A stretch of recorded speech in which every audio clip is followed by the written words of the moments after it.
এবার সঞ্জীব সান্যালের মন্তব্যে বিতর্ক। প্রধানমন্ত্রীর অর্থনৈতিক উপদেষ্টা সঞ্জীব বাংলার মানুষের আকাঙ্ক্ষার দৈন্যতা মন্তব্যে বিতর্ক।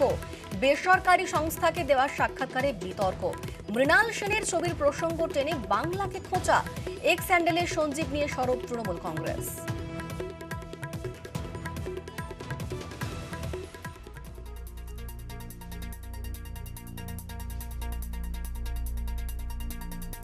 A poverty of aspiration. If your society aspires that the highest form of life is a union leader or an adda intellectual, what in Kolkata is called an atel, and that is your aspiration, that you are sitting around smoking and having sipping your old monk and passing judgment on the rest of the world rather than doing anything. And smoking throughout the day. Yeah, you can smoke. I personally have no problem with either of them, your health. But point to the matter, that is the aspiration of the society. If Mrinal Sen movies are the aspiration of your society, then do not complain that that is what you get. Yeah. Sanjeev সান্যালের এই মন্তব্যের পরেই শুরু হচ্ছে রাজনৈতিক চর্চা। উচ্চাসা কাকে দেখাচ্ছেন সঞ্জীব বাবু? প্রধানমন্ত্রী নরেন্দ্র মোদীর সঙ্গে ঘুরঘুর করেন বলে? আপনাকে বলছি, উচ্চাসা আছে আমাদের। রাষ্ট্রপতি যেমন প্রণব মুখোপাধ্যায় বাংলা থেকে হয়েছে, প্রধানমন্ত্রী মমতা বন্দ্যোপাধ্যায় বাংলার ঘরের মেয়ে, বাংলার রাজনৈতিক কর্মীদের এটাই উচ্চাসা।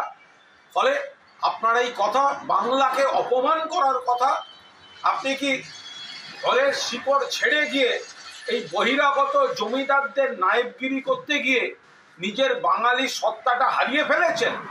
আসুন একবার বাংলার মাটিতে আপনাকে ঘুরিয়ে দেখিয়ে দেব বাংলা কোনভাবে এখনো পর্যন্ত বাঙালিরাই দেশের বিপ্লবের যে সম্পদ, মেধা সম্পদ, চিন্তনের সম্পদ, এগিয়ে যাওয়ার সম্পদ। বাঙালিকে অপমান করবেন না, বাঙালিকে ছোট করবেন না। ব্যক্তিগত মতামত, পার্টি এই বক্তব্যটাকে এন্ডোর্স করে না, এই বক্তব্যকে আমরা সমর্থন করি না। একজন সরকারি কর্মচারী, প্রধানমন্ত্রীর উপদেষ্টা, মেধাবী অর্থনীতিবিদ, তিনি মন্তব্য করেছেন, তার ব্যক্তিগত ব্যাপার। এর সঙ্গে বিজেপির সম্পর্ক কোথায়? আর প্রধানমন্ত্রীর সম্পর্ক কোথায়? প্রধানমন্ত্রীর দপ্তরে যারা অ্যাডভাইসার থাকেন, ফিনান্স মিনিস্ট্রিতে যারা অ্যাডভাইসার থাকেন, যারা ডিফেন্সের অ্যাডভাইসার হন, তারা কি পলিটিক্যাল পার্সন নাকি?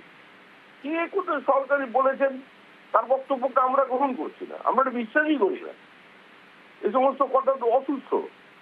এর সঙ্গে বিজেপির কি সম্পর্ক? এর ব্যক্তিগত মতামত, যা খুশি বলুন, কে যেভাবে আক্রমণ করা, সমালোচনা করা করুন, আমাদের কোনো দায় দায়িত্ব নেই।